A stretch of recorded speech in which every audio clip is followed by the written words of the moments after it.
Sa pagpapatuloy, sa isang mataas na gusali na lihim na laboratorio, naglalakad si Tang Ning kasama si Lin Qingyu sa pasilyo. Tinanong niya si Lin Qingyu kung ano ang nangyari sa kanyang tiyuhin. Sinabi ni Lin Qingyu kay Tang Ning na hindi rin nila alam kung ano ang nangyari kay Professor Tang. Basta na lang nitong ikinulong ang kanyang sarili sa silid at hindi sila pinapayagang makapasok. Dagdag pa ni Lin Qingyu, kung hindi niya narinig ang mga ungol at murang tunog mula kay Professor Tang, hindi sana niya pinaalam kay Tang Ning ang sitwasyon. Tinanong ni Tang Ning kung ano ang trabaho ng kanyang tiyuhin doon. Sinabi ni Lin Qingyu na hindi niya maaaring ipaalam iyon. Sinabi niya kay Tang Ning na maaaring nasa bingit ng mental breakdown si Professor Tang. Noong huling makita ni Tang Ning ang kanyang tiyuhin, maayos pa ito, kaya nagtataka siya kung bakit ganoon na ang lagay nito ngayon. Tumigil sila sa harap ng isang pinto. Sinabi ni Lin Qingyu kay Tang Ning na tuluyan ng itinaboy ni Professor Tang ang lahat at ayaw nitong papasukin ang kahit sino. Nakiusap si Tang Ning kay Lin Qingyu na siya na ang bahala. Habang tinatawag ni Tang Ning ang kanyang tiyuhin at kumakatok sa pinto, umalis si Lin Qingyu. Sa loob ng silid, makikita ang matinding kaguluhan. Madilim ang kwarto, ngunit litaw ang mga bote ng alak, mga sampol ng halaman, at maraming papel na nakakalat sa sahig. Nakaupo sa gitna ng gulo si Professor Tang, may bote ng alak sa tabi. Damilat siya nang marinig ang tawag ni Tang Ning. Sa itsura pa lang ni Professor Tang, halatang nasa ilalim siya ng matinding mental na presyon. Bago pa makapagsalita si Tang Ning, bahagyang bumukas ang pinto. Sumilip si Professor Tang, inobserbahan ang paligid, at siniguradong walang ibang tao roon. Nang makumpirmang wala ng iba, pinapasok niya si Tang Ning. Tahimik itong pumasok. Nang makita ni Tang Ning ang kalat sa silid, hindi niya napigil ang tanungin ang kanyang tiyuhin kung ano ang ginagawa nito. Sinabi niya na kahit wala pang progreso sa kanyang pananaliksik, hindi naman kailangang umabot sa ganito. Dinampot ni Professor Tang ang isang bote ng alak at sinabi kay Tang Ning na sana nga walang naging progreso ang kanyang pananaliksik. Tahimik siyang naglakad papunta sa balkonahe ng kanyang silid. Sa hindi malamang dahilan, walang salamin o safety railing ang balkonahe. Umakyat si Professor Tang sa gilid at umupo. Habang umiinom ng alak, lumapit si Tang Ning at tinanong siya kung bakit ito labis na nababahala. Sinabi ni Professor Tang na natalo na siya. Dagdag pa niya, lubos na siyang nabigo. Tinanong ni Tang Ning kung bakit hindi pa rin ito nalalampasan ang nangyari noon. Ipinatong ni Professor Tang ang parehong kamay sa kanyang ulo, sumigaw, at paulit-ulit na sinabing isa siyang kriminal. Nilapitan siya ni Tang Ning at sinabing huwag siyang masyadong magpakalugmok at ipaliwanag kung ano ang nangyari. Bigla na lang may mga aninong pumasok sa kwarto. Napansin ni Tang Ning na may mga taong nasa likuran nila. Agad siyang tumalikod at napasigaw nang makitang hindi niya kilala ang mga tao. Tinanong niya kung sino sila, ngunit hindi siya pinansin ng mga ito. Doon niya napagtanto na sila ang grupong Dragon Tooth. Ang leader ng Dragon Tooth ay nagsabi kay Professor Tang na ang remedy plan ay sinimulan na. Iniulat ng Dragon Tooth Leader Group 1 na naghihintay ang lahat ng miyembro ng Dragon Tooth para sa kanyang utos. Parang natauhan si Professor Tang. May determinasyon sa kanyang mukha nang sabihin niyang ang gagawin nila ay isang misyon ng pagpapakamatay, ngunit kinakailangang maisakatuparan ito upang muling sindihan ang apoy. Sumaludo ang mga miyembro ng Dragon Tooth kay Professor Tang. Sinabi ng leader na kahit simpleng magkakasama lang sila, iisa ang kanilang layunin. Kahit ikamete nila ito, wala silang pagsisisihan. Pinasalamatan ni Professor Tang ang kanilang dedikasyon. Tumayo siya at sa malakas na boses ay sinabi, maaaring mabigo tayo, ngunit kailanman ay hindi tayo dapat mamuhay ng may pagsisisi. Sa araw ng kaarawan ni Lu Chen, nagsimulang kumapal ang hamog sa lugar kung saan nakatira ang kapatid ni Minghi. Sa loob ng apartment ng kanyang kapatid, tahimik na nakatayo si Minghi habang tinutulungan siya ng kanyang ate na ayusin ang kanyang necktie. Tumayo siya sa harap ng salamin, nakasuot ng pormal na kasuotan. Sinabi ng kanyang ate na napakagwapo niya, kaya dapat niyang iuwi ang kanyang kasintahan sa araw na iyon. Ngunit pinaalala ni Minghi sa kanyang nakatatandang kapatid na pupunta lang siya sa isang class reunion.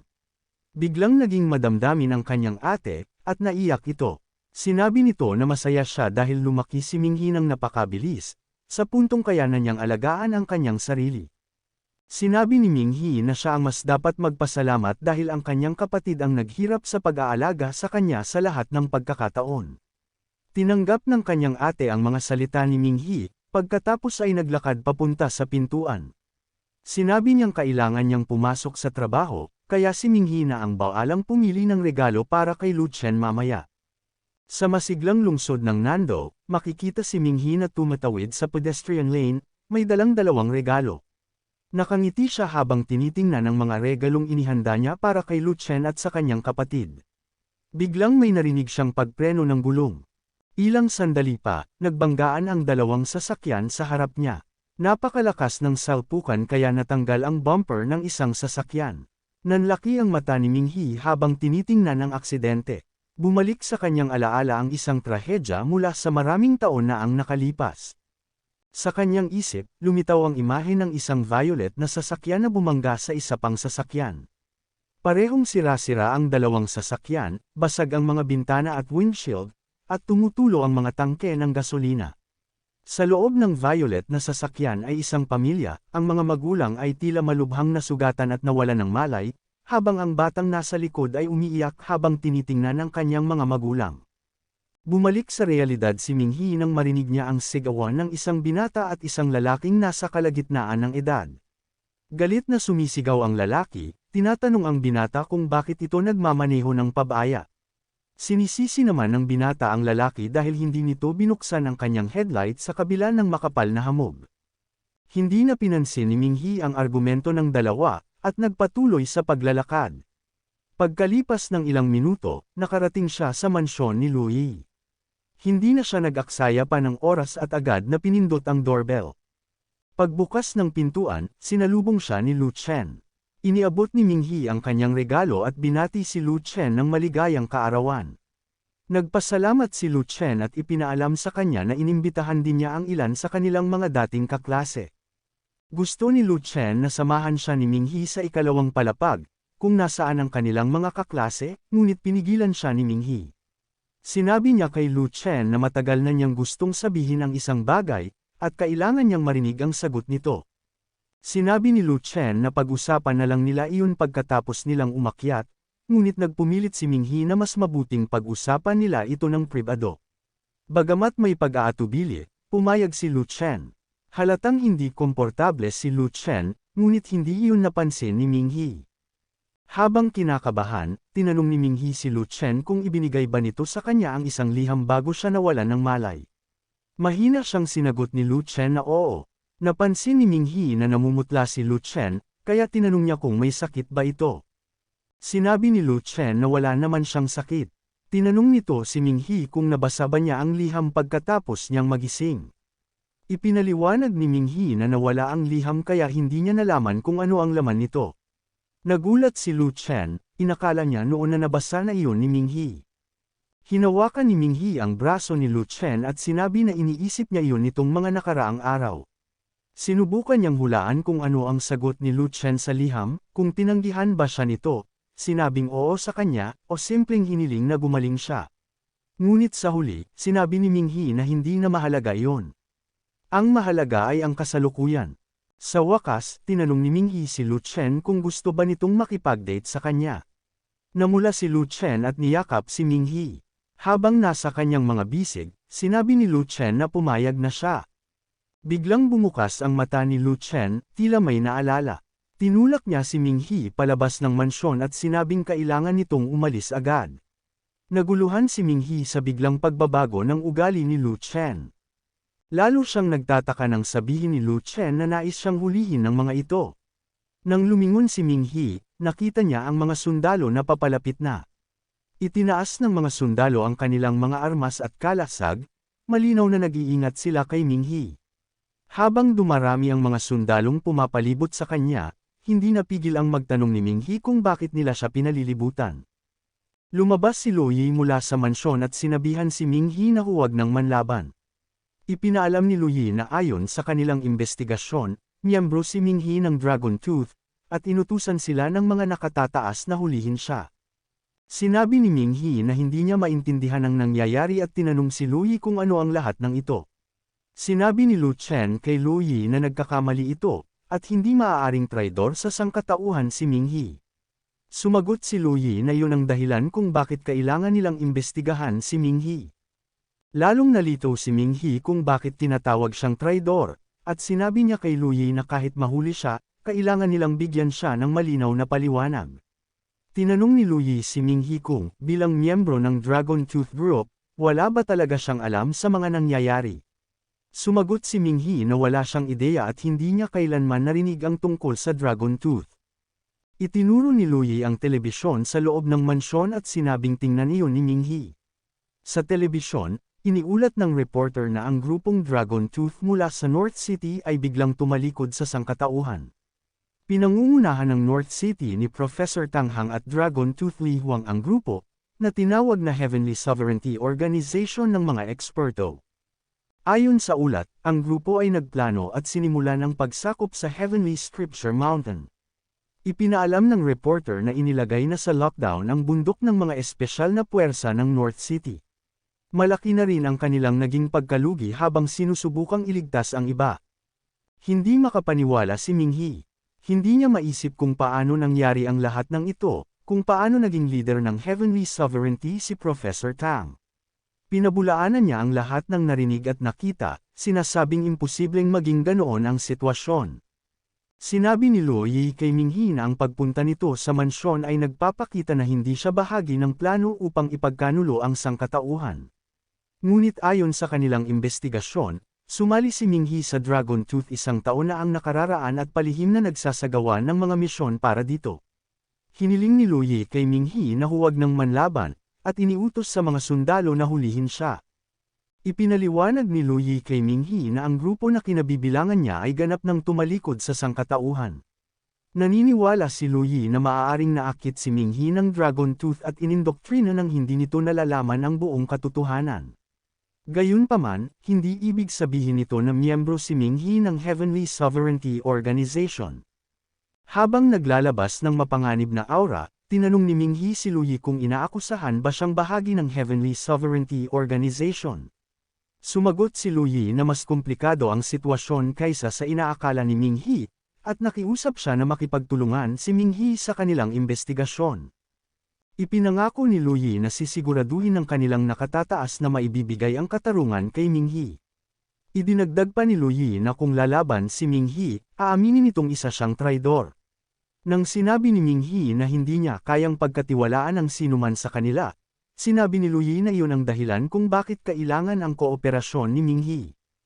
Ipinaalala ni Lu Yi na siya'y natatangi at parehong naniniwala si Lu Chen at siya na hindi siya naimpluwensyahan o nakontrol ng Dragon Tooth. Idinagdag pa niya na maaaring si Ming He ang susi sa buong kaso dahil sa kanyang koneksyon sa Dragon Tooth at kay Professor Tang Hang, na nagtaksil sa sangkatauhan. Tinanong ni Lu Yi si Ming He kung nauunawaan na ba niya ang bigat ng sitwasyon habang itinuturo si Lu Chen, na umiiyak. Nakiusap si Lu Yi kay Ming He, alang-alang kay Lu Chen, na huwag ng manlaban. Bilang kapatid ni Lu Chen at Vice Captain ng Special Forces, nangako si Lu Yi na magiging ligtas si Ming He. Huminga ng malalim si Ming He, kalmado niyang binawi ang kanyang aura, at napagdesisyonan niyang makipagtulungan kay Lu Yi. Nang makita ang kagustuhan ni Ming He na makipagtulungan, agad siyang kinadina ng isang sundalo.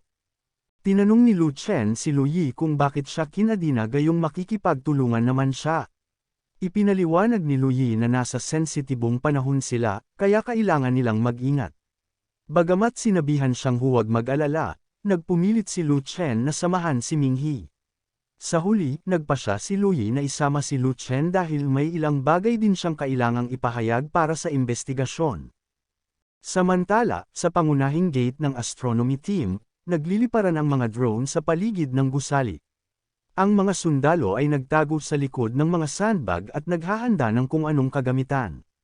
Isang makina ang nagpapaputok ng sinag papunta sa gusali ng astronomy team, habang tinawag ng isang sundalo si Luolin na isang traidor. Binalaan niya si Luolin na kung sasaktan niya si Professor Wulong, wawasaki nila silang lahat.